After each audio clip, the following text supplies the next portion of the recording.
paz do Senhor, meus amados, queridos irmãos. Eu dou graças a Deus por mais uma oportunidade que Ele me concede de poder voltar a falar com cada um de vocês para trazer comentário de mais uma das nossas lições da CPAD. Hoje nós temos aí para análise uma lição muito importante, a lição de número 7, de 14 de novembro de 2021. Essa lição ela nos apresenta aí Paulo como plantador de igrejas. É uma lição muito importante para cada um de nós, porque nós vamos ter aqui a oportunidade de estudar um pouco da atividade de Paulo enquanto apóstolo, enquanto missionário, enquanto plantador de igreja, e nós vamos perceber, eu quero chamar a tua atenção, de fato a obra de um verdadeiro apóstolo, de um verdadeiro missionário, aquele que se dispõe a fazer a vontade de Deus, aquele que de fato não fica preso apenas ao título, mas que de fato tem como missão, tem a consciência de que é um pregador, de que é um enviado por Deus, um evangelizador, que a sua obra ela é sublime. E, portanto, eu quero chamar a tua atenção exatamente para essa realidade do que é, de fato, exercer o ministério apostólico ou ser apóstolo à luz das Escrituras, porque, infelizmente, nós sabemos que algumas coisas elas têm se perdido com o passar do tempo.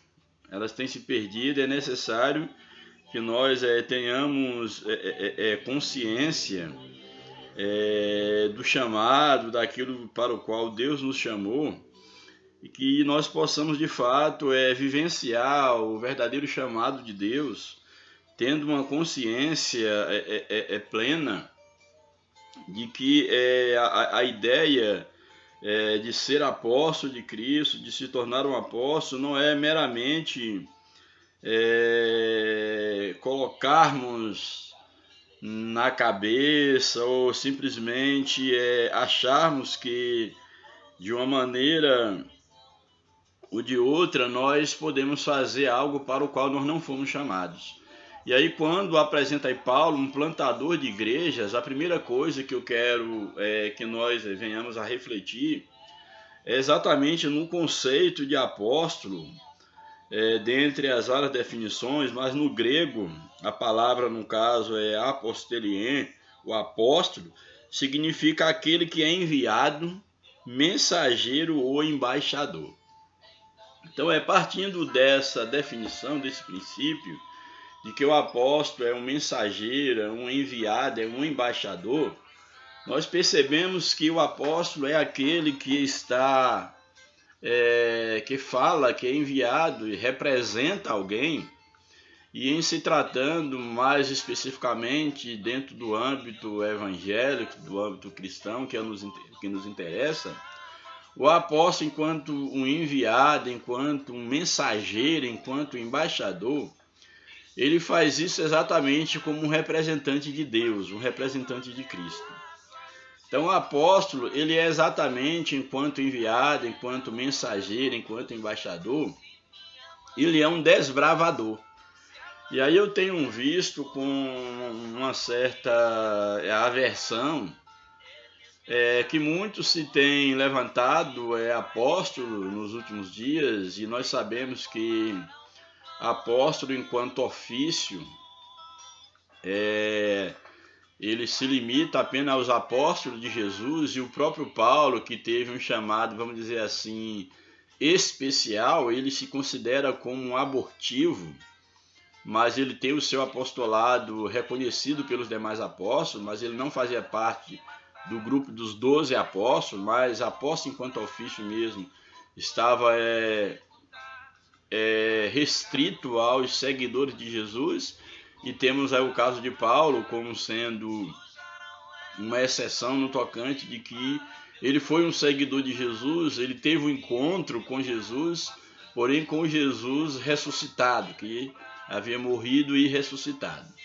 Mas hoje nós temos percebido que existem aqueles que tomam para si o título de apóstolo. Não estou dizendo com isso que não haja o dom de apóstolo, que seria pessoas que foram chamados, foram comissionados por Deus com esse dom. A Bíblia diz que Deus deu à igreja alguns e Deus deu à igreja apóstolos, ou seja, pessoas que de fato são mensageiros, são embaixadores, são representantes de Cristo, que realmente são desbravadores do Evangelho, mas sem estar ostentando a carteira, o título de apóstolo, porque isso não se sustenta mais na atualidade. E esses pretensos apóstolos da atualidade, o que nós temos percebido, que são pessoas que de fato são apóstolos porque conseguem, a maioria das vezes, reunir um grande número de igrejas em torno de um evento maior que traz um impacto à cidade, nas grandes cidades, mas dificilmente esses chamados de grandes apóstolos, eles são chamados na atualidade porque foram desbravadores, que começaram do zero, que foram implantando igreja, fundando igreja, enfrentando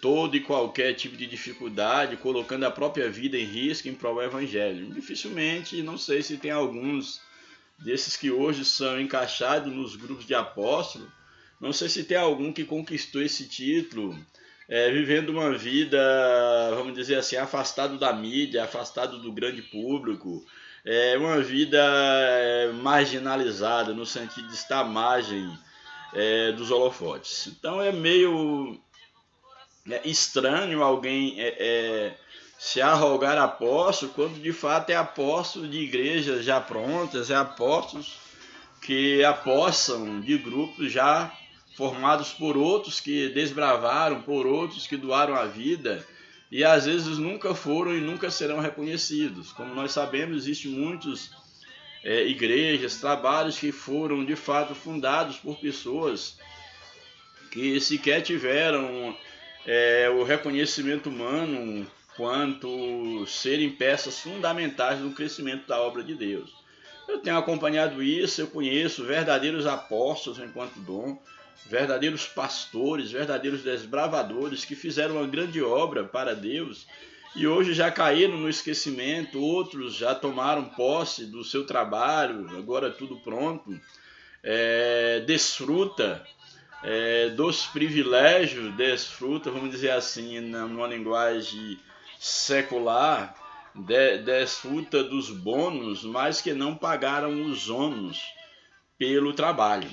Às vezes hoje muitos estão aí sentados nos púlpitos luxuosos, igrejas muito confortáveis, mas não sabem, não conhecem ou desconhecem ou ignoram, ou preferem ignorar a história dessas igrejas, quem começou, como começou, pessoas que deram a vida por esse trabalho. Então, a lição de hoje, ela vai nos apresentar o apóstolo Paulo como um plantador de igreja. Isso aqui para mim me chamou muita atenção. Que o apóstolo Paulo, esse enviado por Deus, esse mensageiro, esse embaixador de Cristo, ele se tornou apóstolo, mesmo como um abortivo, como ele mesmo fala, mas o reconhecimento do seu apostolado era baseado na sua obra, no trabalho, naquilo que de fato ele, na instrumentalidade do Espírito Santo, ele fez pelo Evangelho, pela igreja. Então ele foi um plantador de igrejas, ele foi um desbravador. Se você de fato, sem a pretensão de querer ter o título de apóstolo, mas se você de fato foi chamado, foi dado à igreja como apóstolo, você deve se espelhar, por exemplo, aqui em Paulo, como sendo um grande plantador de igreja. Ele plantava e outros davam sequência a esse trabalho e ele chegou a entregar a sua vida por causa do Evangelho. Então o título da lição é esse, Paulo, o plantador de igreja. O texto áureo aí em 1 Coríntios 3, 6, ele vai reaparecer na leitura bíblica em classe, nos diz o seguinte: eu plantei, Apolo regou, mas Deus deu o crescimento. Muito interessante esse texto, nós vamos comentar logo mais. A verdade prática nos apresenta: a experiência com Cristo é o mais poderoso fator motivacional para plantar igrejas. Muito importante essa verdade que deve ser posta em prática. Por quê? Porque tudo que nós fizermos para Deus, o que nós pretendermos fazer para Deus, é necessário que nós façamos um autoexame e que nós possamos constatar o que nos motiva a fazer algo para Deus. E aqui essa verdade prática diz que a experiência com Cristo é o mais poderoso fator motivacional para plantar igrejas. Ou seja, aqueles que tiveram e que têm uma verdadeira experiência com Cristo, eles não estão preocupados em necessariamente serem vistos como um líder, como chefe, como que manda, como o pastor, o chefe, o que tem que aparecer. Eles não estão preocupados com isso. Por quê? Porque o seu encontro, a sua experiência com Cristo, o motiva a querer fazer com que outros participem da mesma experiência. Eu acho isso aqui muito importante porque eu conheço pessoas, não vou estar citando o nome, mas conheço pessoas, casais, pessoas que de fato eles tiveram um verdadeiro encontro com Cristo, que eles se entregam à obra de Deus, no sentido de estar plantando igrejas. E o que eu tenho acompanhado na vida dessas pessoas é que o que os motiva a plantar a igreja é exatamente o amor de Cristo no coração, o amor aos perdidos. É a experiência de salvação que eles tiveram com Cristo e que eles querem fazer com que outros tenham a mesma experiência. Então conheço casais, pessoas que se desgastaram, se deixaram gastar em prol do reino de Deus, para fundar igrejas e aí depois passar para outros, inclusive esses outros que receberam o trabalho já andando, já tudo pronto, inclusive procurar de uma certa forma se livrar dessas pessoas que deram a vida pelo trabalho. Tentar ignorar, tentar fazer de tudo com que essas pessoas se afastassem. E essas pessoas com um coração, de fato elas estão voltadas para Deus e não para a posição, elas não se apegam à questão da territorial, à questão do trono, não, simplesmente elas abrem mão e saem fundando outras igrejas e a obra de Deus ela tem sido feita. Então, na minha vida cristã, no meu tempo de experiência com Deus, eu tenho visto muitos que têm feito isso. Muitos que têm feito um grande trabalho, seja fundando igrejas, seja dando a sua cooperação numa igreja local, que se desgastaram, gastaram a sua saúde, a sua vida, dedicou o seu talento, a sua capacidade, o seu dinheiro, a fim de que a obra pudesse crescer, pudesse estar estabelecida. E simplesmente essas pessoas foram ignoradas e são ignoradas como se elas não fizessem parte ou não fossem peças fundamentais usadas por Deus para a construção de uma igreja que hoje está consolidada. Então o apóstolo Paulo, ele enquanto um plantador de igreja, ele é um exemplo a ser seguido de uma pessoa que teve uma verdadeira experiência com Cristo e cuja motivação para fazer o trabalho era exatamente essa experiência com o próprio Cristo. Então, quando a verdade prática ela apresenta que a experiência com Cristo é o mais poderoso fator motivacional para se implantar a igreja, isso de fato é uma verdade que nós devemos colocar em prática. O que de fato me motiva a fazer o que eu faço na obra de Deus. O que me motiva a fazer o que eu faço na igreja local, seja cantar, seja ensinar, seja pregar, seja visitar, o que me motiva a evangelizar, o que me motiva a estar falando do evangelho para outras pessoas. É o orgulho, é querer ter adeptos, é querer ser visto, é alcançar uma posição, é me tornar um apóstolo de igrejas prontas. Então isso deveria nos incomodar. Aí a leitura bíblica em classe está no livro de 1 Coríntios, capítulo 3, verso 6 ao 9, depois no livro de Atos dos Apóstolos, capítulo 13, verso 1 ao 3, depois capítulo 16, do verso 1 ao 5, depois o verso 9 e 10, bastante fragmentada a leitura. E nós estaremos então refletindo um pouco sobre o ministério de Paulo enquanto um plantador de igrejas. Aí em 1 Coríntios 3, o verso 6 até o verso 9, o verso 6 nos diz o seguinte: eu plantei, Apolo regou, mas Deus deu o crescimento. Eu acho isso aqui fundamental, essa informação aqui de Paulo, porque ele apresenta o seu trabalho e apresenta aqui o trabalho de Apolo, esse outro servo de Deus, esse mensageiro de Deus. E aqui ele faz questão de mostrar a participação na construção do reino, na formação de igrejas. Ele tendo a sua participação, Deus o usando, e também usando Apolo nesta mesma obra. E eu acho interessante porque aqui o apóstolo Paulo ele diz o seguinte: olha, eu plantei e Apolo regou. Isso é tão importante, é fundamental para nós que pregamos a palavra de Deus, que muitas das vezes eu tenho visto pessoas que se arrogam dizendo: ah não, eu ganhei tantas almas para Jesus, como se ele tivesse poder de ganhar alguma alma. Nós não ganhamos nenhuma alma para Jesus. Aqueles que são alcançados, que se voltam, são alcançados por Cristo, eles são conquistados pelo Espírito Santo. E nós podemos ser canais de Deus nesse processo. Mas quem convence o homem do pecado é o Espírito Santo. Então, se até hoje você tem até se orgulhado, eu já ganhei tantas almas, não, tu não ganhou nenhuma alma. Você não ganhou nem sua própria alma. Você mesmo, foi a graça de Cristo que te alcançou. Mas Paulo aqui, ele diz o seguinte: olha, eu plantei, Apolo regou. Aqui ele mostra, ele toma a metáfora aqui do lavrador, daquele que que prepara o solo e lança a semente. Porém, ele vai mostrar que o processo de plantio da lavoura não consiste apenas em trabalhar o solo e jogar a semente. É necessário que o cuidado ele continue.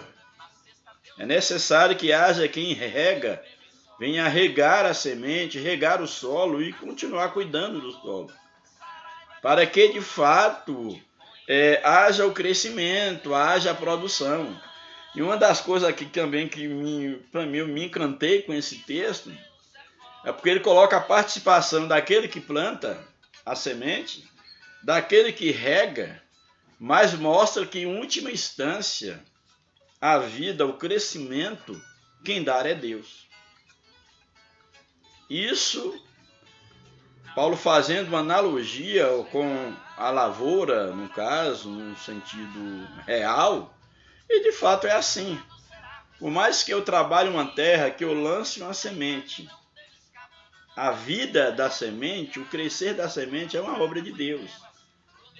Deus ele é um Deus que ele criou todas as coisas e é um Deus que ele sustenta a criação. Então a ideia de que Deus parou de trabalhar, quando diz que Deus descansou, ali no caso, no sétimo dia, ali tem toda vamos dizer, um princípio moral, um princípio espiritual em relação apontando ao próprio Cristo como nosso descanso, mas nós não podemos ser ingênuos em achar que Deus, como nós cremos que ele criou todas as coisas, que ele criou e pronto, e aí descansou e ficou de boa, e aí não teve mais nenhum trabalho. Pelo contrário, o que nós percebemos é que Deus fez tudo perfeito. E se Deus teve trabalho para criar o mundo que existe, muito mais trabalho ele tem para manter este mundo que o homem está destruindo a cada dia. Mas voltando ao que o texto está nos apresentando, aqui o apóstolo Paulo ele coloca o ato de plantar, o ato de regar, de cuidar, de molhar, mas que o crescimento, quem dá é Deus. E agora, saindo da metáfora da lavoura, nós vamos ver em termos espirituais. Em termos espirituais, é necessário que todos nós entendamos que Deus usa alguns para poder lançar a semente, que é a palavra de Deus, no terreno, que é o coração do homem. Então, existem aqueles que falam, lança a semente, mas não basta lançar a semente. Deus usa outros também para poder regar essa semente que foi lançada naquele coração. Então, quantos Deus tem usado para lançar sementes no mesmo coração ou em vários corações? E quantos Deus tem usado para regar, para cuidar? E o próprio Deus, na pessoa do Espírito Santo, tem se encarregado em fazer com que a semente venha germinar, venha crescer e dar frutos. E em se tratando mais especificamente aqui da implantação de igrejas, o que Paulo está dizendo é que ele teve a participação em plantar igrejas. E olha que o título da lição é Paulo, plantador de igrejas. Paulo era um apóstolo, era um grande evangelista. E ele, no caso, pregava a palavra e plantava igrejas em lugares. E ele entregava para que outros pudessem regar, pudessem dar continuidade ao trabalho, a fim de que Deus, através dele e desses outros, pudesse dar o crescimento à obra.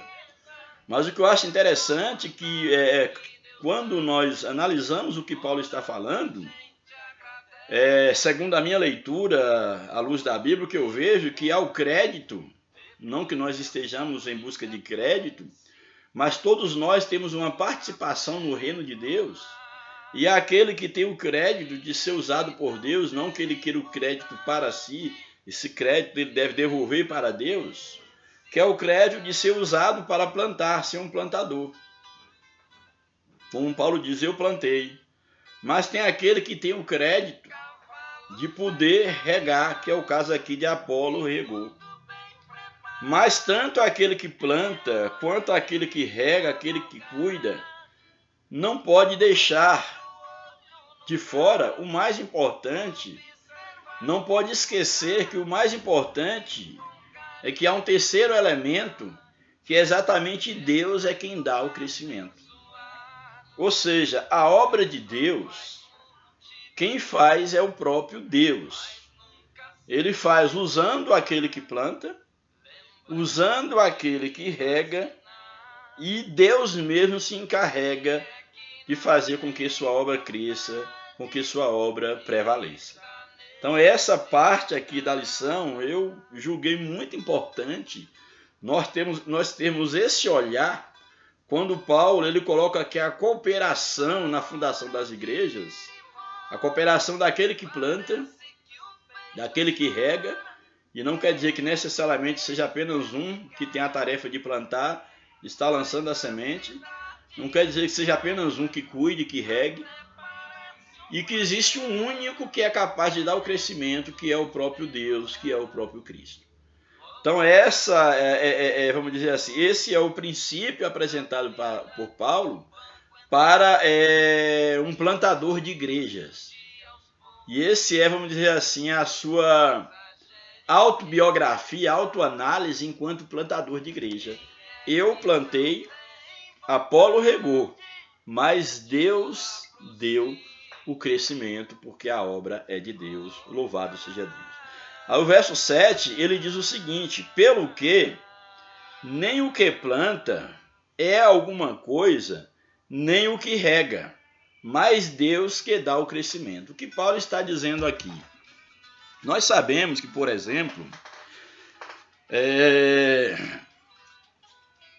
imagine o alimento que você tem em sua casa, por exemplo, feijão. Feijão que você tem em sua casa. O que interessa para você mesmo na prática é ter acesso ao produto, é ter o alimento na mesa. Certamente a maioria nem pensa em quem plantou, que houve alguém que plantou, que cuidou, que tomou chuva, sol. A maioria das pessoas não estão nem aí para isso. O que eles querem é desfrutar do alimento. Entende? É claro que Deus ele não ignora aquele que planta e aquele que rega, tanto no sentido da lavoura mesmo, no sentido físico, quanto no sentido da obra espiritual. A Bíblia diz que Deus não é injusto para com ninguém. Todos nós receberemos um galardão por nossas obras, não que nós devemos fazer para receber galardão, mas o amor, o encontro com Cristo deve ser a nossa motivação. Mas Deus, ele retribuirá a cada um segundo as suas obras. Porém, o que eu percebo aqui, a consciência de Paulo, em se tratando do reino de Deus, é que ele vai mostrar que o crédito do reino de Deus, ele é todo do próprio Deus. Porque quando ele coloca pelo que nem o que planta alguma coisa, nem o que rega, nem o que pelo que nem o que planta é alguma coisa, nem o que rega, é porque tanto quem planta quanto quem rega a semente no sentido, vamos dizer assim, físico, na lavoura, por exemplo, tem a capacidade de fazer com que a semente venha germinar, a vida venha acontecer. E em termos do reino de Deus, tanto aquele que prega, aquele que funda a igreja, ou aquele que cuida, ensina, etc., etc., eles de fato, eles não têm o mérito da igreja se tornar a igreja de Cristo, do crescimento do trabalho. O mérito não é dele, o mérito é de Cristo, porque a igreja é o corpo de Cristo. Eu penso que esse entendimento que a igreja é algo espiritual deveria fazer com que muitos de nós, vamos dizer assim, procurassem o nosso lugar. A Bíblia diz, aconselha que ninguém deve pensar de si além do que convém. Então Paulo aqui, de maneira muito humilde, ele diz, olha, nem quem planta e nem quem rega é alguma coisa. Por quê? Porque a obra ela é de Deus, mas quem é tudo é Deus que dá o crescimento. Porque é pela graça que nós somos salvos, por meio da fé, e isso não vem de nós, é um dom de Deus. Por isso que Paulo ele diz que nem aquele que planta, nem o que rega é alguma coisa, mas sim Deus que dá o crescimento. E o próprio Jesus ele diz, sem mim nada podeis fazer, louvado seja o nome do Senhor.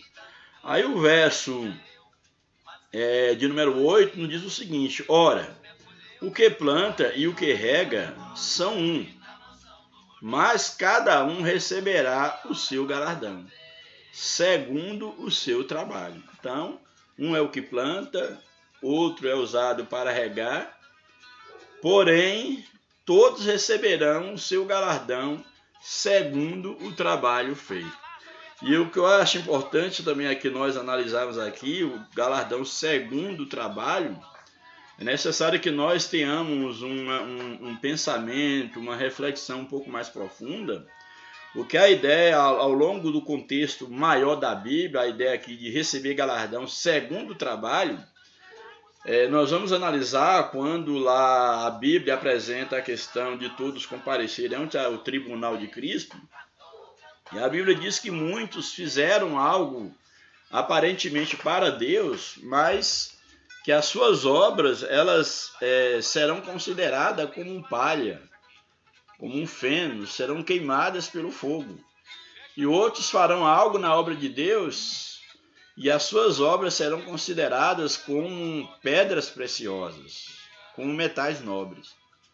Então aqui me faz lembrar, me faz pensar de que quando o apóstolo Paulo ele vai dizer que cada um receberá segundo o seu trabalho, um planta, outro rega, mas cada um receberá o seu galardão segundo o seu trabalho, é que nós não podemos deixar de fora o que nos motiva a fazer o que nós fazemos. Porque se aquilo que me motiva a fazer o que eu faço na obra de Deus, não for algo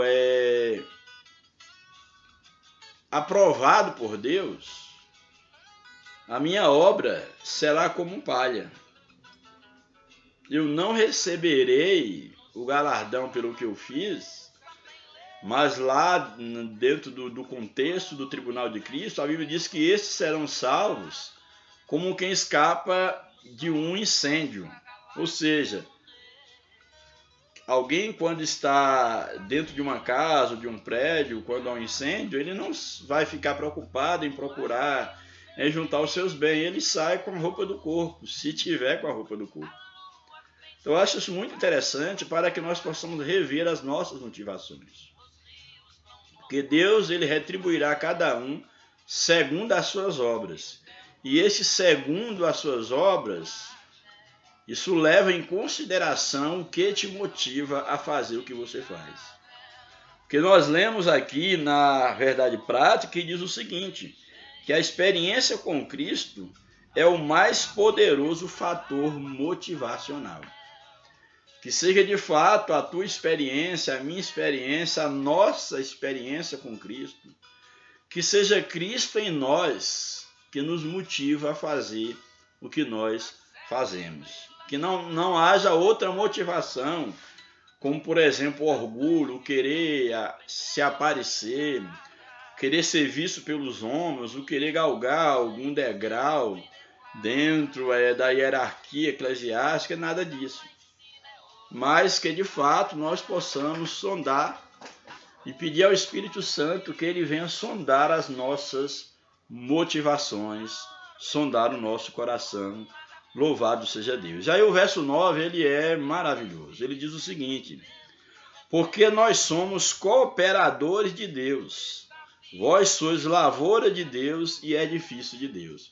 Aqui o apóstolo, ele está dizendo que ele, enquanto apóstolo, Apolo, enquanto aí um servo de Deus, um pastor de igreja, ele está trazendo essas duas figuras como, vamos dizer assim, uma representação de todos aqueles que trabalham na obra de Deus.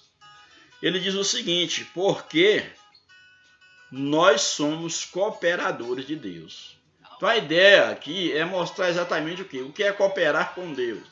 É que Deus é o dono da obra, Deus é o dono da lavoura, do edifício, como é apresentado aqui essas duas metáforas, e nós somos apenas serventes, nós cooperamos com Deus, temos o privilégio de cooperar, porém não somos donos da lavoura, não somos donos do edifício, ou seja, não somos donos da igreja. É esse o entendimento que Paulo ele passa para nós. Porque nós somos cooperadores de Deus. Aí ele vai dizer em relação à igreja: e vocês e vós sois lavoura de Deus e edifício de Deus. Ou seja, aqui ele compara a igreja como uma lavoura de Deus. Que Deus deu o crescimento. Uma lavoura de Deus, a metáfora da lavoura, e a metáfora do edifício de Deus. Então vocês, igreja, vós sois a lavoura de Deus, vós sois propriedade de Deus enquanto lavoura, e ele é o único que pode se servir dessa lavoura que sois vós, e vocês são edifícios de Deus, ou seja, nós cooperamos para que vocês fossem construídos enquanto edifício para a morada do próprio Deus. Enquanto lavoura, para servir ao próprio Deus, para Deus se servir de vós. Então esse entendimento não pode jamais deixar a igreja sair da mente, da liderança daqueles que militam pelo reino de Deus, de que nós somos apenas cooperadores e de que a igreja é a lavoura de Deus, é o jardim fechado de Deus, num outro contexto, e é um edifício de Deus, e cada membro desse edifício, cada pedra desse edifício, são aqueles que são chamados por Cristo, que são alcançados pela a graça de Cristo, que são pedras vivas na construção desse edifício que pertence a Deus. Então nós temos aqui a metáfora da igreja enquanto lavoura, a igreja enquanto edifício, e há uma outra metáfora da igreja enquanto corpo de Cristo. E cada um de nós sendo membros desse corpo, louvado seja Deus. Então louve a Deus, você que faz parte dessa lavoura, que faz parte desse edifício, também louve a Deus, você que tem o privilégio de ser cooperador na lavoura, no edifício de Deus, que é a igreja. Louvado seja o nome do Senhor. Aí o Atos é o outro texto, capítulo 13, aí os versos são aí o verso 1 ao 3 do capítulo 13 de Atos, nos diz o seguinte: na igreja que estava em Antioquia, havia alguns profetas e doutores, a saber, quem eram esses profetas que existiam na igreja em Antioquia? Esses profetas e doutores, a saber, Barnabé e Simeão, chamado Níger, e Lúcio, Cirineu e Manaém, que fora criado com Herodes, o tetrarca, e Saulo.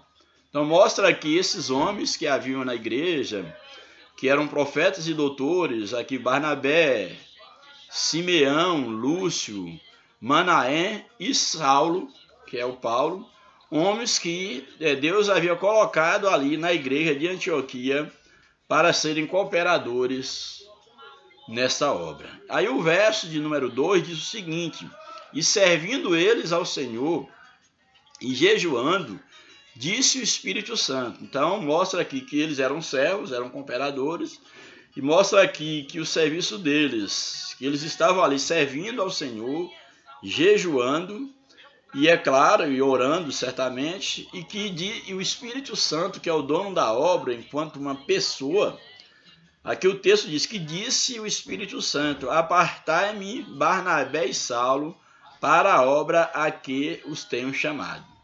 Então nós vemos aqui que dentre esses irmãos, cooperadores da obra de Deus ali em Antioquia, a igreja de Antioquia, o Espírito Santo agora, naquela reunião, naquele contexto de constante consagração, oração, jejum, o Espírito Santo fala a esses irmãos que eles deveriam separar entre eles, apartai-me, no sentido de separar, a Barnabé e a Saulo exatamente para serem missionários para uma obra que Deus os havia chamado.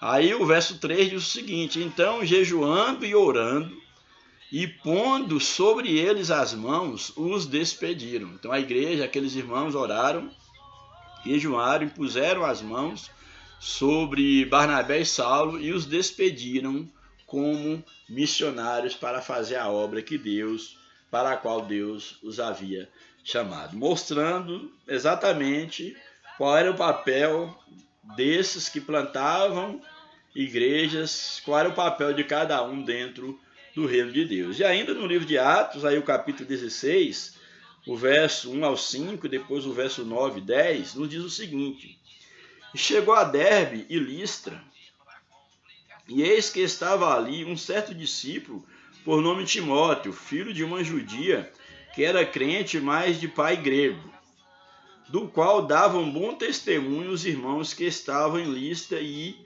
em Icônio. Aqui nós temos a experiência aqui de Paulo e Barnabé, quando chega lá em Derbe e Listra, que eles encontram ali um certo discípulo chamado Timóteo, que era filho de uma judia com um grego, portanto Timóteo ele tinha sangue gentílico, já que ele era filho de uma judia e o pai era grego.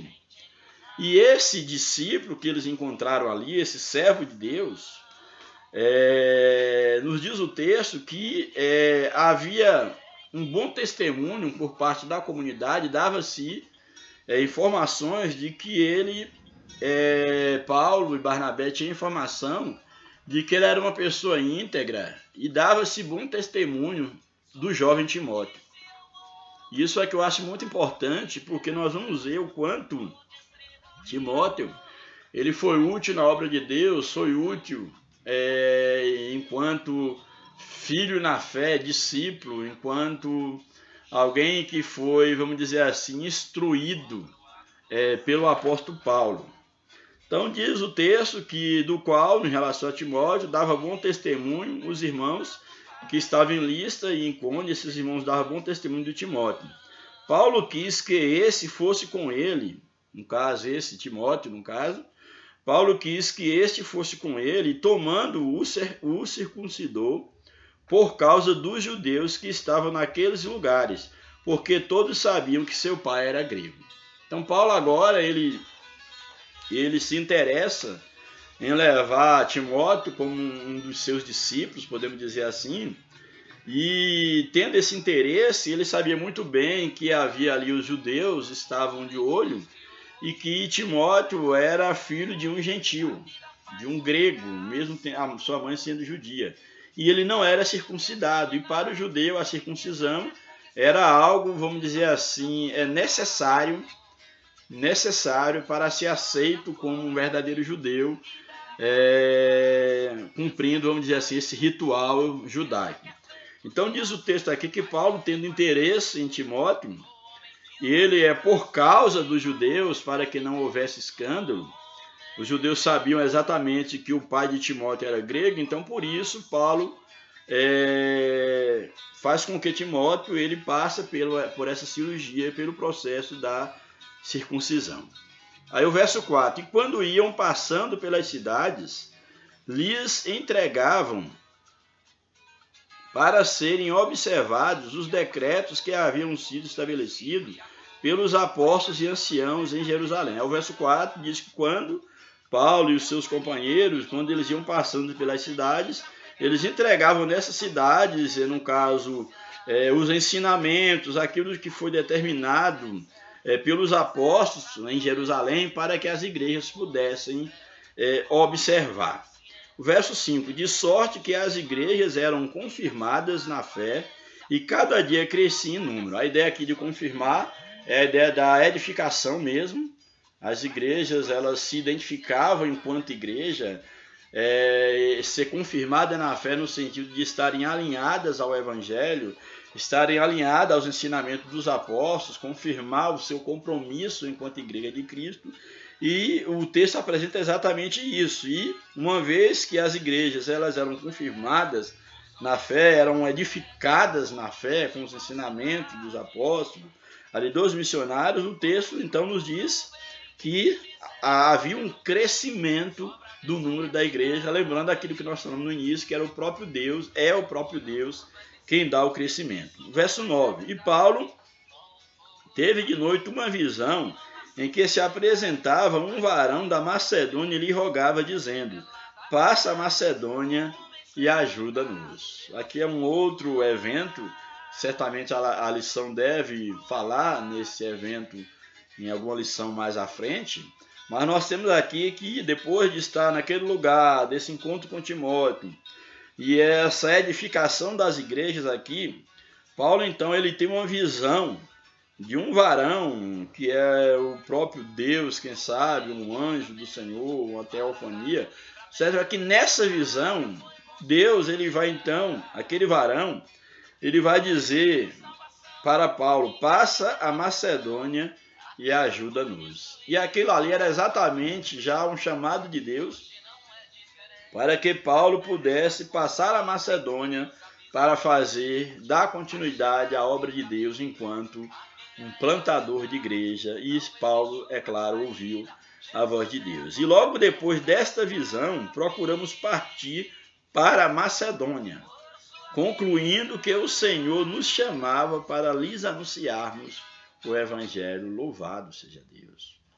Me chama aqui muita atenção a sensibilidade espiritual de Paulo, esse seu encontro com Cristo, que era como a verdade prática ela coloca, que era o fator motivacional, que era o relacionamento com Cristo, em Paulo entender, ter essa visão no mundo espiritual, desse varão, dizendo que ele deveria passar a Macedônia e ajudar, e ele entender que Deus estava o chamando para ir à Macedônia, para pregar ali o Evangelho. E é exatamente o que Paulo faz. Bom seria se todos nós estivéssemos dispostos a ouvir a voz de Deus e a andar e estar sempre no centro da vontade de Deus.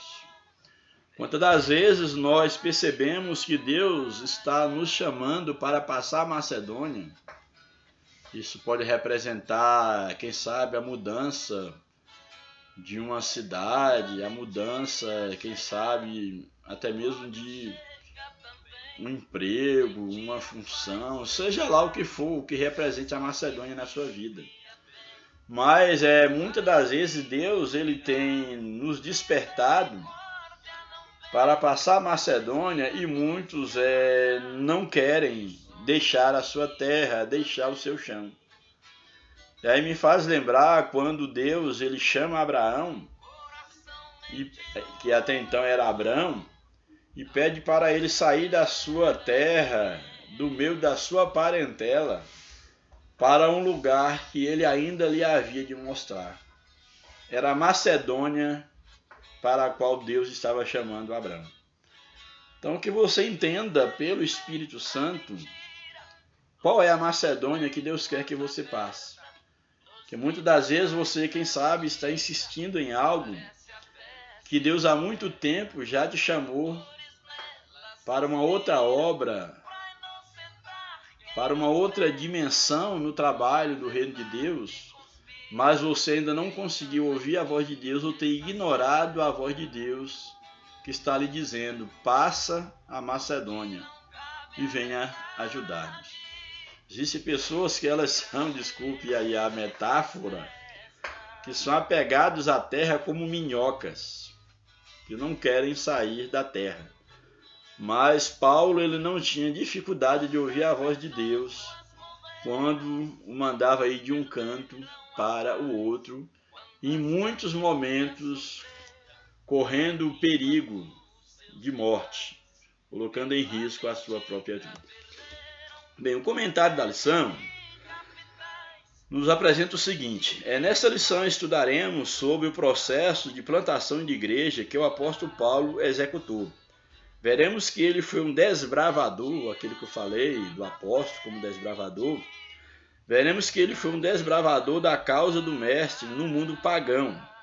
E seu ponto de partida no ministério foi exatamente Antioquia, que foi essa base missionária aí do apóstolo Paulo. Quando enviado para outras regiões do mundo onde o evangelho foi pregado. Também refletiremos sobre as características do plantador de igreja local frente aos desafios atuais. Primeiro tópico da lição: Paulo, desbravador sob uma gloriosa obrigação. Eu acho interessante que Paulo ele tinha o ato de poder plantar a igreja, de cooperar na obra, ele via como uma obrigação que lhe foi imposta por Cristo, pelo seu chamado, e ele mesmo se impôs ou se dobrou a essa obrigação, e ele o fazia de todo o coração, com toda a sua força, com toda a sua alma. Primeiro subtópico: Paulo desbravador. Paulo foi, sem dúvida, o grande desbravador da fé cristã no mundo gentil. É o que eu costumo sempre dizer, que Paulo ele chegou em lugares onde outros jamais conseguiriam chegar. Dada a sua experiência com Cristo, dada a sua cultura, era um homem muito culto. E é interessante que nós não sejamos ignorantes, que Deus usa cada um dentro a partir daquilo que ele tem. Deus não ignora aquilo que você é, Deus não ignora o seu potencial, mas Deus trabalha com cada um a partir do que ele tem e ele capacita a cada um para a sua obra. É claro que nós sempre ouvimos o jargão: Deus não chama os capacitados, mas capacita os que chamam. Mas uma coisa é certa, que ninguém é chamado para a obra de Deus sem ser capacitado. Você pode não ter capacidade, mas para fazer você tem que ser capacitado. Nós vemos que Paulo ele recebeu capacitação espiritual, que foi um verdadeiro encontro com Cristo, mas ele tinha capacitação intelectual, era um homem muito culto nas letras, no conhecimento, na filosofia, no judaísmo, e ele pôde ir longe, ele foi em lugares onde nenhum outro apóstolo conseguiu ir. Então isso é um diferencial no ministério apostólico aí de Paulo. Então Paulo foi, sem dúvida, o grande desbravador da fé cristã no mundo gentílico, entre os gentios, os não judeus. Não que ele não pregasse para judeus. Ele dedicou a sua vida para proclamar o evangelho e cumprir a missão entre os pagãos. E há aquele texto clássico, quando Paulo ele fala sobre o seu ministério, no fim da sua vida, ele fala que ele combateu o bom combate. E ele completou a carreira e guardou a fé. E aí eu fico a meditar como um combate pode ser bom. Geralmente ninguém quer estar num combate, porque combate fala de peleja, fala de guerra, fala de colocar a vida a risco, de perigo. Porém, o combate que Paulo fala aqui não era um combate físico, era um combate no mundo espiritual.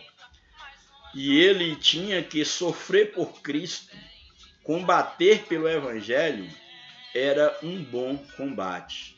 Bom aqui não pode ser lido como algo agradável aos nossos olhos, às nossas paixões, ao nosso desejo. Bom aqui é no sentido de algo que é legítimo, que é verdadeiro, que funciona, que é algo para Deus. Esse é o sentido de bom. Então, quando Paulo diz combati o bom combate, ele está dizendo o quê? Que não há algo melhor, mais importante, mais nobre do que a implantação do reino de Deus no coração das pessoas. Que é bom falar de Jesus, que Deus é bom e Deus tem que ser gerado dentro das pessoas. E aí Paulo pode dizer, olha, eu combati, ou seja, eu passei por cima de tudo para poder levar o evangelho no combate contra o pecado, contra o mundo, combatendo, erguendo e punhando a bandeira do evangelho. Combati o bom combate, acabei a minha carreira, ou seja, completei a minha carreira, o meu trabalho enquanto plantador, enquanto desbravador, mas não perdi a fé. Lembrando que a fé é exatamente o fator motivacional para o missionário, para o apóstolo, para o servo de Deus. A fé, o encontro de Paulo com Cristo foi exatamente esse fator, essa experiência, esse fator motivacional que levou Paulo a combater o bom combate, a completar a carreira, mas manter a fé, guardar a fé que uma vez foi dada aos santos. Louvado seja o nome do Senhor. O apóstolo contribuiu grandiosamente na implantação de inúmeras igrejas e no crescimento da fé cristã. Não houve quem plantasse tantas igrejas em tão pouco tempo como o apóstolo dos gentios.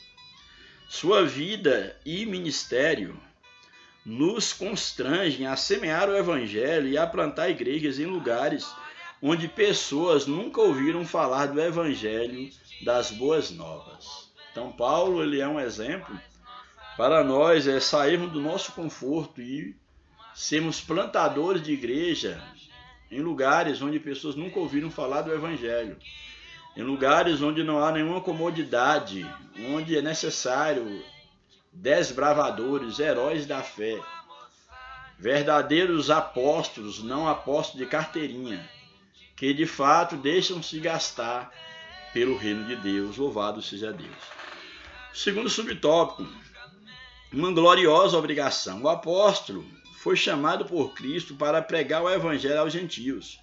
Por isso, na Bíblia, vemos a expressão, eu, Paulo, sou prisioneiro de Jesus Cristo por vós, gentios. Então, Paulo, ele se sentia cativo de Cristo, vencido por Cristo, porque a Bíblia diz que de quem o homem é vencido, ele se torna escravo.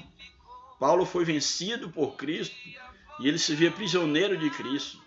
Se você é vencido pelo pecado, você é prisioneiro do pecado, prisioneiro da prostituição, das drogas, aí do adultério, da fornicação, da mentira, etc, etc. Então Paulo, uma vez que ele foi vencido por Cristo ali a caminho de Damasco, ele se considera prisioneiro de Cristo, um prisioneiro cuja missão é levar a mensagem do evangelho aos gentios. Ele diz, eu, Paulo, sou prisioneiro de Jesus Cristo por vós, gentios. Efésios 3:1 está esse texto. Seu compromisso com os gentios estava firmado em Cristo, o nosso Senhor, nesse sentido, toda a sua ousadia, coragem e precisão no ministério de plantação de igreja levavam em conta esse compromisso com Cristo. Ou seja, tudo que ele fazia levava-se em conta que ele estava a serviço de Cristo, ele era prisioneiro de Cristo e ele não fazia mais do que a sua obrigação. Assim, Paulo passou a pregar ousadamente a Cristo nas sinagogas, anunciando que ele é o Filho de Deus. Essa ousadia e coragem recebemos diretamente do Espírito Santo. Louvado seja o nome do Senhor. Que maravilha! Subtópico 3. Plantação de igrejas, uma parceria. Aqui é mostrando que não se faz a obra sozinho. Ninguém faz a obra de Deus sozinho. Você que é líder, que acha que pode fazer tudo. Você tem que pregar, você tem que cantar, você tem que tirar oferta, você tem que orar, você tem que fazer tudo sozinho. Não se faz. Em primeiro lugar, o homem não faz a obra de Deus. Quem faz é o próprio Deus. E Deus chama cooperadores para a sua obra. E você é apenas um dos cooperadores. Não é o único, é um dos muitos cooperadores que Deus quer usar na sua obra. E se você não entende isso, você está trazendo um grande prejuízo para a lavoura de Deus, para a obra de Deus, se você quer exercer o monopólio da obra de Deus. Então esse fragmento aqui, esse subtópico, ele é muito importante para a nossa reflexão. Plantação de igreja é uma parceria. E nós temos aqui, a plantação de igreja envolve um trabalho duplo, do homem e de Deus. Aí Paulo toma a figura lá, apresenta, ele plantou, Apolo regou e Deus deu crescimento. Então é uma parceria entre os homens e Deus. Não é um homem e Deus, entre homens. Ali é o exemplo de Paulo e Apolo, são apenas dois exemplos, citando duas pessoas e Deus como a terceira, para mostrar que é um trabalho entre homens e Deus, entre seres humanos que são usados por Deus e o próprio Deus, dando a ideia exatamente que plantação de igreja é um trabalho de parceria entre homens de Deus e o próprio Deus. Nós, seus servos, plantamos igrejas como sementes na terra. Nas cartas de Paulo, a imagem da plantação aparece em especial na primeira carta aos Coríntios. O apóstolo dava o devido mérito desse processo a Deus. Então, Paulo sempre fala nas suas cartas essa questão da plantação, da lavoura, e sempre dando o crédito, o mérito da lavoura em si, do resultado, o mérito sempre ele dando para Deus, que é o dono da própria lavoura. E nós somos os seus cooperadores, e a igreja, a lavoura e o edifício de Deus. Nesse divino ministério de plantação de igreja, à luz do ensino de Paulo, fica claro que o trabalho de semear e plantar é nosso. Esse trabalho é nosso, de semear, de plantar, de regar, de cuidar. Mas quem faz germinar, frutificar e crescer é Deus. Deus e o homem cooperam na plantação de igreja. Então, nosso trabalho é semear a semente, é cuidar, é regar. Mas quem faz a semente germinar, nascer, crescer, produzir, é exatamente Deus. E nosso trabalho é cooperar com Deus nessa obra, debaixo da capacidade do Espírito Santo dado pelo próprio Deus. Segundo tópico da lição, Antioquia, o ponto de partida para o crescimento da igreja. Aí, primeiro subtópico desse tópico, uma igreja missionária. A igreja em Antioquia era rica em líderes, pois nela havia profetas e doutores, a saber, Barnabé, Simeão, Lúcio de Cirene e ainda Manaém, companheiro de infância do tetrarca Herodes e Saulo. Ali foi o ponto de partida de Paulo para a extraordinária obra de plantar igrejas entre os gentios.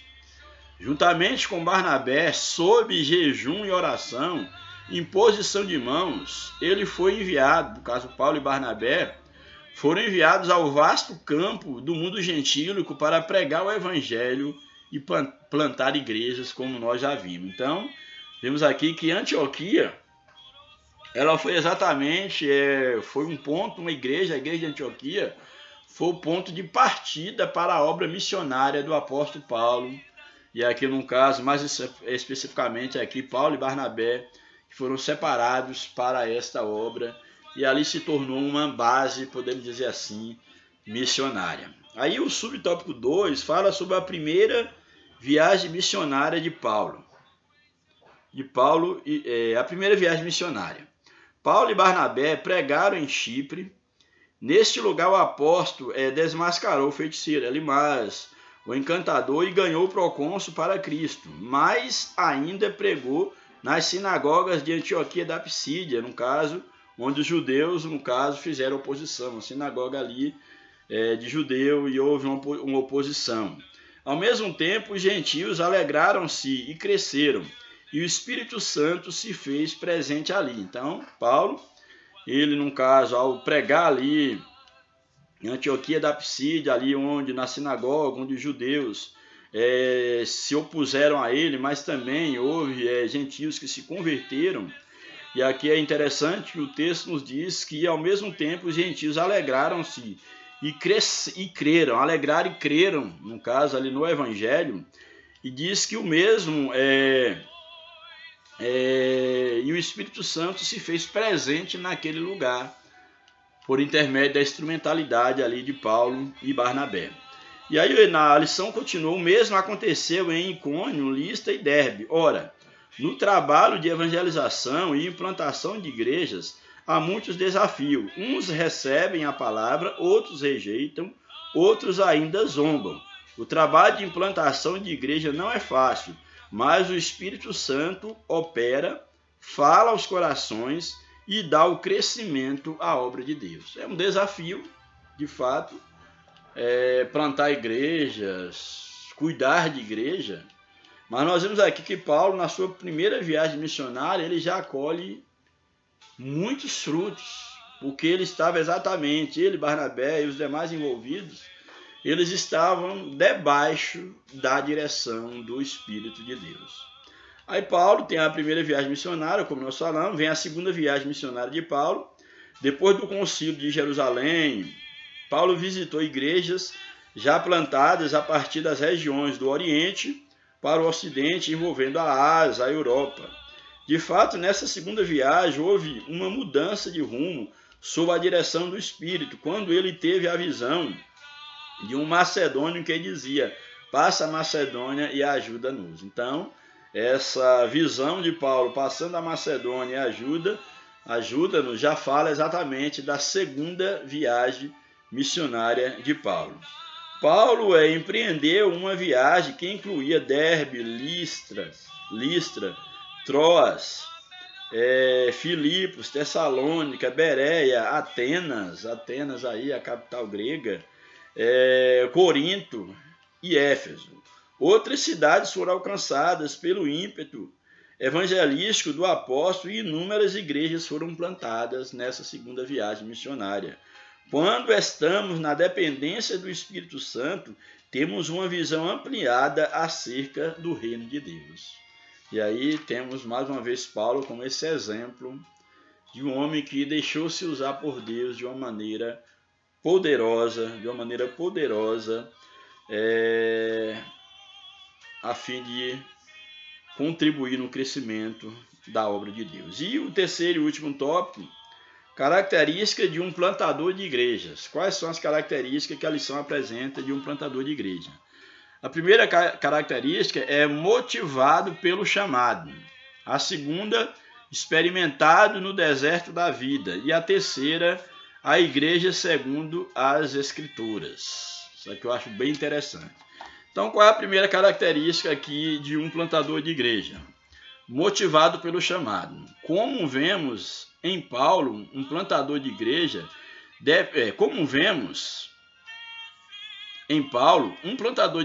deve estar consciente do chamado divino na sua vida. Isso aqui é importantíssimo, é uma característica indispensável na vida de um missionário, de um plantador de igreja, de um apóstolo, segundo a Bíblia, enquanto um dom, é que ele seja motivado pelo chamado. que a sua motivação, o seu impulso, seja exatamente o seu chamado, a consciência de que ele foi chamado por Cristo e não por homens. E quando nós somos chamados apenas pelos homens, mais cedo ou mais tarde nós vamos cansar. Mas quando você é chamado por Deus, esse chamado te impulsiona, te motiva, te joga para frente.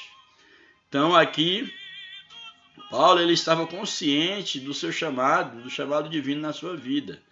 E aqui o texto nos apresenta, Deus nos chama e confirma esse chamado no corpo de Cristo. Na vida de Paulo, tudo começou no caminho de Damasco. Então a experiência de Paulo do seu chamado, ela começou exatamente lá no caminho de Damasco. Foi ali que começou o chamado de Paulo. Ele cai por terra, ele ouve a voz de Jesus a quem ele perseguia, passa um período no deserto para se preparar espiritualmente. Ele já tinha conhecimento intelectual, conhecimento religioso, mas precisava de conhecimento espiritual. E ele tem a sua experiência exatamente no caminho de Damasco. Esse começo tornou-se um elemento motivador no ministério do apóstolo Paulo. Ele jamais poderia esquecer dessa experiência a caminho de Damasco. Sempre há um ponto de partida em que somos tomados pela consciência daquilo que Deus nos chamou para fazer. Essa consciência do chamado é o fator motivacional que nos faz enfrentar os desafios diante de nós. Deus ainda chama. Aqui eu quero chamar a tua atenção. Por quê? Porque todos nós, mais cedo ou mais tarde, teremos uma experiência com Deus, é claro, se permitirmos, se buscarmos. Experiência esta que vai marcar a nossa vida, que não vai deixar nenhuma dúvida sobre qual é o nosso chamado. Talvez você esteja aí há tantos anos na igreja ou há pouco tempo, mas você deve buscar em Deus, através de uma vida de temor a Deus acima de tudo, de oração, de leitura da palavra, uma vida consagrada a Deus, para que você tenha o seu tempo de encontro com Deus, para que você tenha a sua experiência do teu chamado. Você não pode passar a vida toda na igreja sem ter consciência do teu chamado, do que Deus ou para o que Deus tenha te chamado. Existem pessoas que elas até hoje elas não sabem o que estão fazendo, para que foram chamadas. Deus não insere, através de Cristo, ninguém no seu corpo sem que não tenha um propósito. Se de fato você faz parte do corpo de Cristo, você deve crescer nesse corpo, você deve se colocar à disposição de Deus, você deve ter a tua experiência com Deus, não é a experiência do teu pastor, do teu pai, da tua mãe, do teu guia, não. É a tua experiência com Deus. Todos os homens de Deus na Bíblia, há um dado momento na vida deles que mesmo sendo religiosos, mesmo aparentemente conhecendo Deus, eles tiveram uma experiência com Deus. Aconteceu isso com Jó, aconteceu isso com Abraão, com Jacó, com todos os homens de Deus na Bíblia. Nós vimos aqui, aconteceu com Paulo. Paulo era um grande religioso, conhecia muito da Torá, era um fariseu, mas ele teve o seu momento de experiência com Deus, quando ele não teve nenhuma dúvida do seu chamado para ser apóstolo. Então, que você também possa, de fato, experimentar esse encontro com Deus, para que você possa se conscientizar de qual é a tua ocupação no reino de Deus. Para que você foi chamado.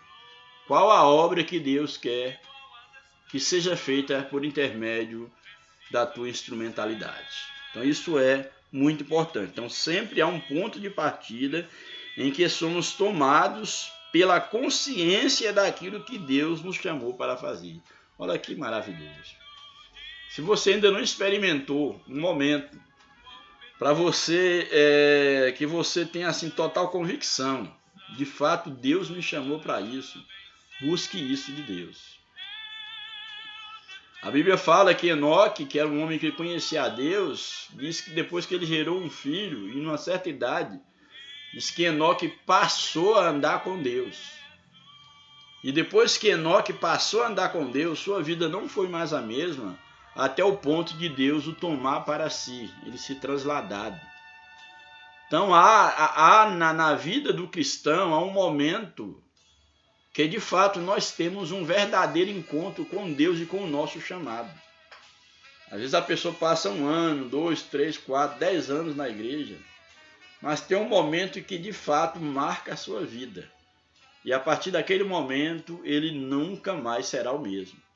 E isso não é jargão de pregador que usa aí da emocionalidade, apela para a emoção, para sugestões psicológicas e diz hoje, a partir dessa mensagem, você nunca mais será o mesmo. Não, isso na maioria das vezes não funciona. Fala ali que as pessoas a partir daquele momento nunca mais serão o mesmo e as pessoas continuam do mesmo jeito ou piores. Não é isso que eu estou falando. Essa experiência de você não ser mais o mesmo não é a religião que te dá. Não é o pastor, não é o pregador, não é uma festividade, não é necessariamente aquele culto fervoroso, não. É o seu encontro com Deus. Jacó teve o seu encontro com Deus quando a sua vida foi mudada. Saulo teve o seu encontro com Deus. E você também deve ter o seu encontro com Deus. Ah, mas eu já sou crente há tantos anos, não importa. É necessário que você reconheça quando é que de fato você teve o encontro com Deus. Mesmo sendo você membro de igreja, ou quem sabe se você já é um pastor. Mas talvez você ainda não teve aquele encontro com Deus. De maneira assim clara, de maneira cristalina, para você perceber, realmente eu fui chamado para isso. Porque é possível sim. Conheço inclusive muitos que estão na liderança, exercendo liderança, são pastores, mas que de fato não tiveram chamado para isso. Colocaram na cabeça, invocaram que queriam ser, se apadrinharam alguém. Hoje, como o pecado da simonia é algo muito normal, infelizmente se tornou normal. Aí no meu evangelho se apadrinhou alguém, comprou, conseguiu, conquistou. Muitos aí fez um curso aqui e ali, entendeu? E usou de N artifícios para se tornar, exercer a posição, mas que nunca foram chamados por Deus, nunca tiveram experiência com Deus. E o pior de tudo é que o próprio rebanho percebe quando tem uma liderança que ele não conhece a Deus. Quando tem liderança que ele pode conhecer até um pouco de Bíblia, até um pouco de religião, mas que ele não anda com Deus, que ele não teve um encontro com Deus. Então, os verdadeiros homens de Deus, aqueles que exercem o seu chamado de maneira legítima, são aqueles que tiveram o seu encontro com Deus. E esse encontro marcou a sua vida e eles não tiveram nenhuma dúvida de que Deus estava os chamando para aquela obra. Louvado seja o nome do Senhor. Bem, então, aí nós vimos que Deus continua chamando aí nesse segundo tópico, nesse primeiro subtópico. E no segundo subtópico, do terceiro ponto, temos aí experimentado no deserto da vida. Isso aqui eu acho fantástico, que Paulo, no início do seu chamado, ele não foi logo para Jerusalém, se apresentar aos apóstolos, não. Ele foi para o deserto da Arábia, passar lá pela escola de Deus, e depois foi que ele voltou, foi que ele veio a Jerusalém. Experimentado no deserto da vida. O apóstolo foi experimentado no deserto da Arábia para forjar no deserto árabe. E aí vem o comentarista e diz o seguinte: para forjar o nosso caráter, muitas vezes Deus nos leva ao deserto da vida para falar o nosso coração. Então, o ferro se malha com fogo. E aí o fogo fala da dificuldade, fala do deserto, fala do estreito, fala dessa experiência a sós com Deus. E Paulo, ele foi levado para o deserto exatamente para experienciar seu chamado, o que era viver agora na dependência de Deus. Ou seja, como o próprio Deus diz, o quanto lhe custaria sofrer pelo nome de Cristo. Então isso é muito importante. Então, para forjar o nosso caráter, muitas vezes Deus nos leva ao deserto da vida para falar o nosso coração. Talvez você esteja nesse deserto, então não reclame. Aproveite esse deserto para aprender de Deus, para se tornar melhor, para você ser mais útil no reino de Deus. Louvado seja o nome do Senhor. Ali no deserto, somos capacitados por Deus para topar contra os grandes desafios da missão de pregar o evangelho e plantar igrejas. O Senhor trabalha em nosso temperamento, caráter e personalidade. As experiências que passamos ao longo da vida podem e devem ser oportunidades de Deus para forjar o nosso caráter. Então aqui existem pessoas que infelizmente eles passam por uma situação, saem entre outras situações e parece que nada aprendem, não cresce. É como a Bíblia diz, são ensinados, mas nunca aprendem. Então os desertos que nós passamos, as experiências, elas devem servir, elas devem ser oportunidades, ela tem um potencial para isso, mas depende muito de como nós passamos por essas experiências, a fim de nós podermos ter o caráter forjado por Deus para melhor servirmos a Deus. Finalmente, o último subtópico, a igreja segundo as Escrituras. O que é a igreja segundo as Escrituras? Toda estratégia de plantador de igreja deve levar em conta as sagradas Escrituras, ou seja, todo aquele que planta igreja, ele deve formar uma igreja à imagem e à semelhança de Cristo. E o manual único, eu digo único, que deve ser levado em consideração no ensinamento, na doutrina da igreja, é a palavra de Deus.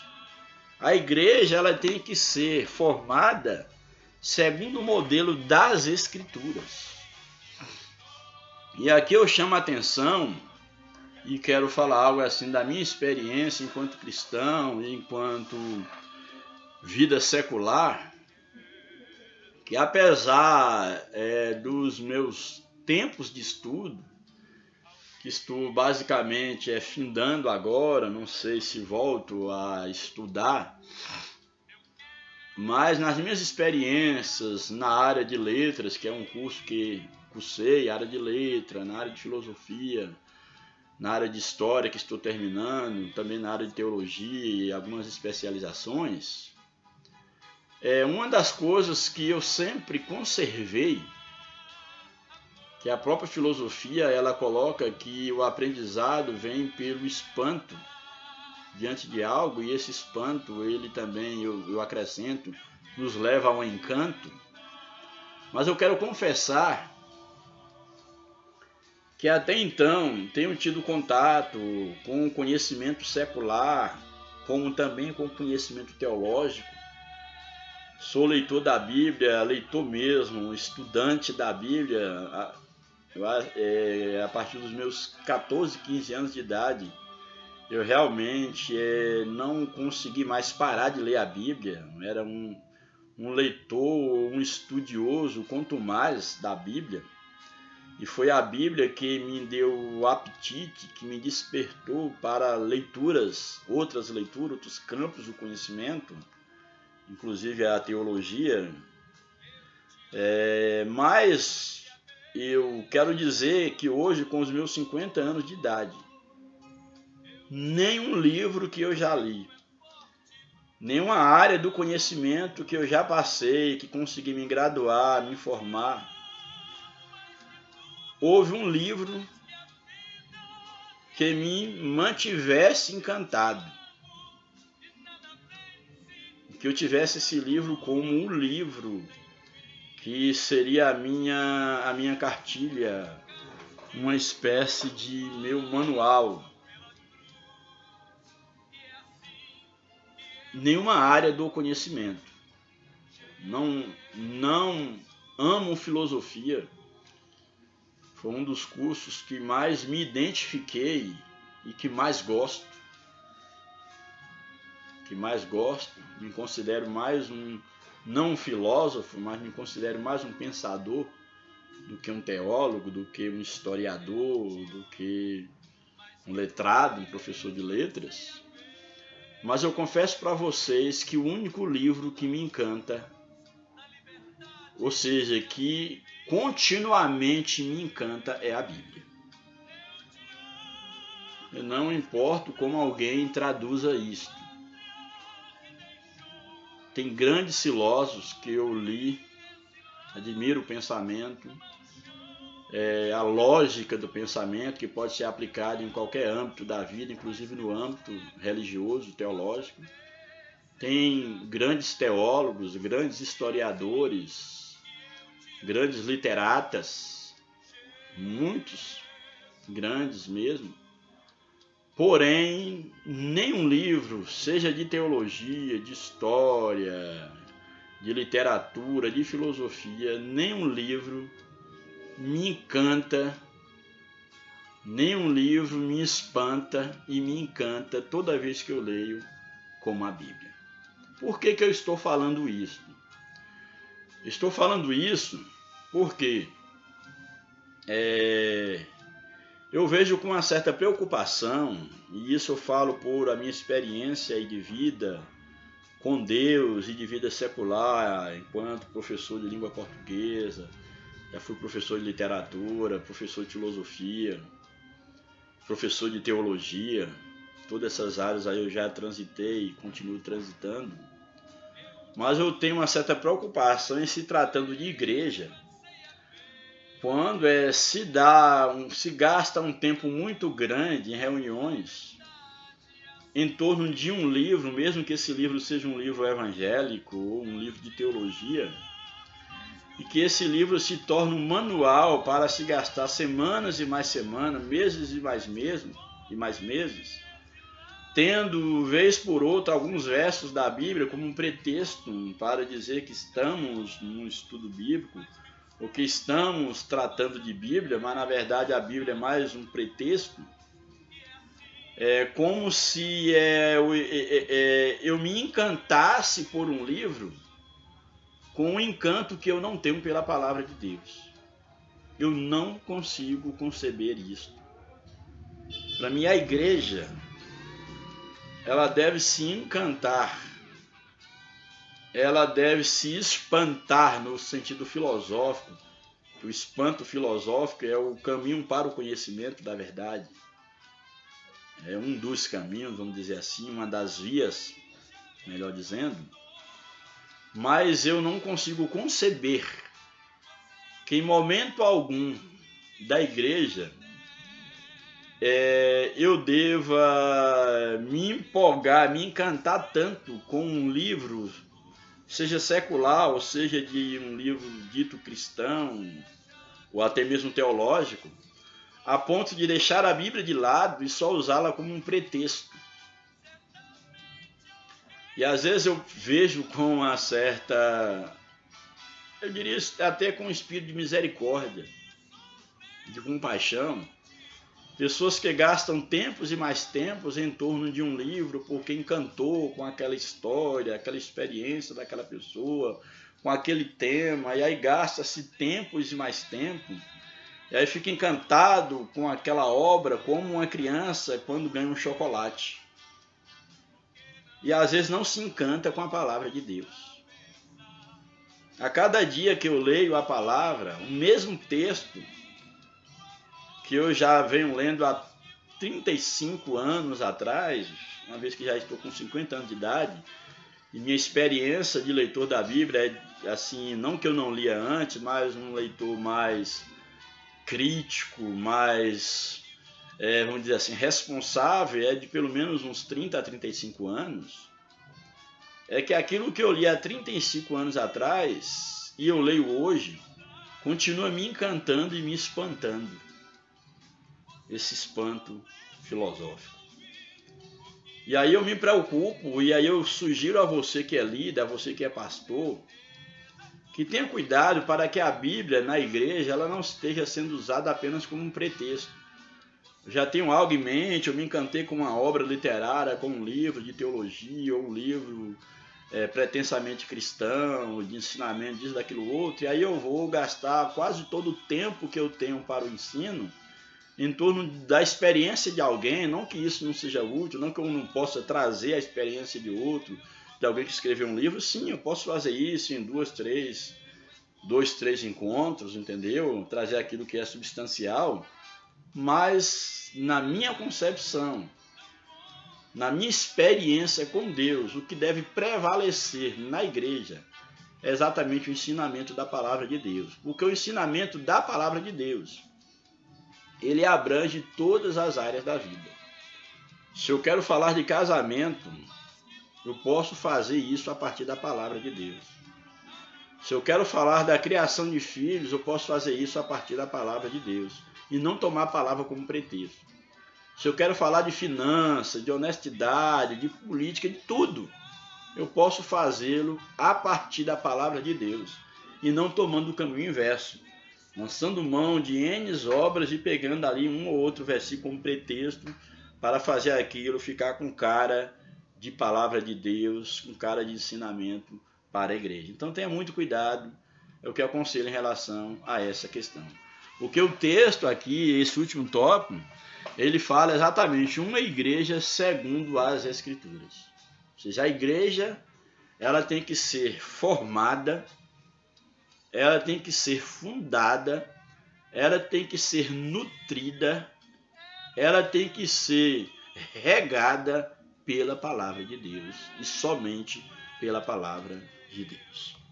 Bem, toda a estratégia de um plantador de igreja deve levar em conta as Sagradas Escrituras. Nas Escrituras vemos que igreja local é um lugar onde devemos ter um relacionamento pessoal com Deus, onde há amor pelo pecador, e a Bíblia ensina tudo isso, onde há batismo no Espírito Santo para o exercício do serviço, a profusão dos dons espirituais, ministeriais, os dons de serviço. Tudo isso nós aprendemos na Bíblia.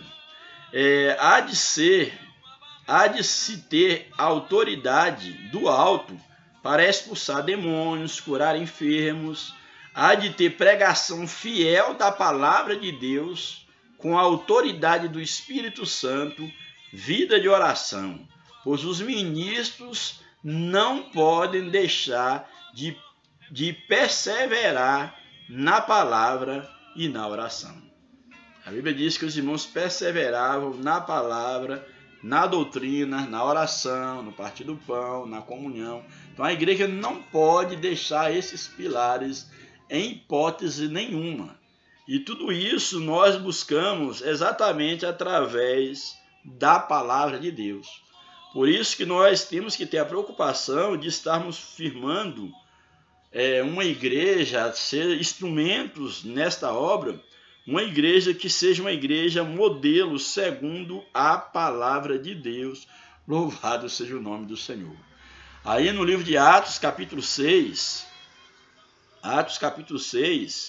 verso de número 4, diz o seguinte, Atos 6, 4, mas nós perseveraremos na oração e no ministério da palavra. Era exatamente o que os apóstolos haviam determinado naquele momento, quando da separação dos diáconos, que eles cuidariam ali das mesas, dentro daquele contexto, dos órfãos, das viúvas, da assistência social, e os apóstolos dedicariam a oração e a palavra de Deus. Portanto, que a igreja ela seja uma igreja segundo as Escrituras. Nessa igreja, batizamos em nome do Pai, do Filho, do Espírito Santo.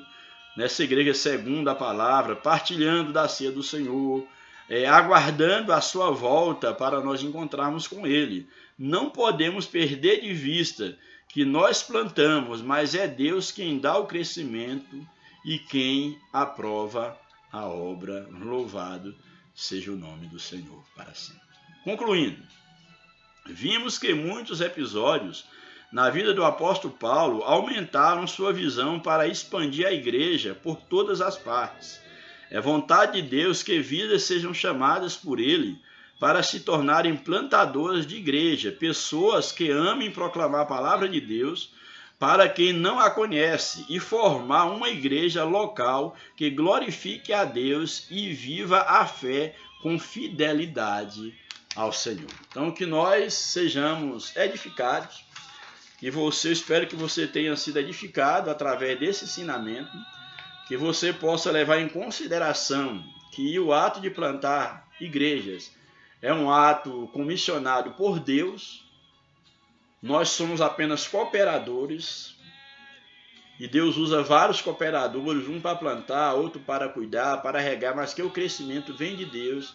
E nesse crescimento, tanto nós quanto a igreja, ela deve ser formatada, não sei se essa é a palavra correta, mas ela deve ser formada à luz, unicamente à luz da palavra de Deus, pela direção do Espírito Santo. Que Deus nos abençoe, que o Espírito de Deus continue falando ao nosso coração, que você seja um multiplicador desta obra, compartilhe o nosso vídeo, se possível convidem pessoas para se inscrever no nosso canal, para que nós possamos ter um alcance maior de ensinamento da palavra de Deus. Eu creio que você que já nos acompanha aí há cerca de 5 anos, já percebeu que de fato aí acho que é quase 5 anos, não tenho contado o tempo, um trabalho que eu fiz assim sem nenhuma pretensão, foi um momento da minha vida que Deus me levou para isso.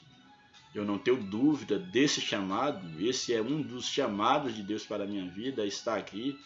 Espero que eu cumpra fielmente até quando me for permitido fazer esse trabalho, mas que você seja um multiplicador desse trabalho, leve outras pessoas a acompanhar o nosso trabalho e a julgar o que nós estamos fazendo. Que uma vez que nós nos expomos publicamente, nós estamos sendo expostos ao julgamento. E aí você sabe, que tem acompanhado há mais tempo o nosso trabalho, sabe o grau de seriedade, de verdade e o amor que me motiva a fazer o que eu tenho feito. Então, peço a Deus que abençoe a tua vida, a vida da tua família, e que a bênção de Deus esteja sobre o teu ministério, a tua vida, que você possa cada dia mais reconhecer qual é o teu lugar no corpo de Cristo. Um grande abraço, que Deus abençoe a mim, a você, a sua vida, você que quem sabe tem se afastado dos caminhos do Senhor. Volte para Cristo, Jesus te ama, Ele não te vê como o homem vê. O homem, a religião, pode te ver com o olhar atravessado, mas Deus não nos vê desse jeito. Deus hoje, Ele não te ama menos, Ele continua te amando. Eu ainda digo mais, a Bíblia diz que aonde abunda o pecado, superabunda a graça de Deus. Se você precisa de mais graça para se erguer, Deus, Ele está aí para te ajudar e para te levantar. Que Deus abençoe a tua vida, a tua família, a tua saúde, que você esteja debaixo da paz de Cristo, que cada um de nós sejamos instrumentos nas mãos de Deus. Que Deus nos abençoe, em nome de Jesus. Amém.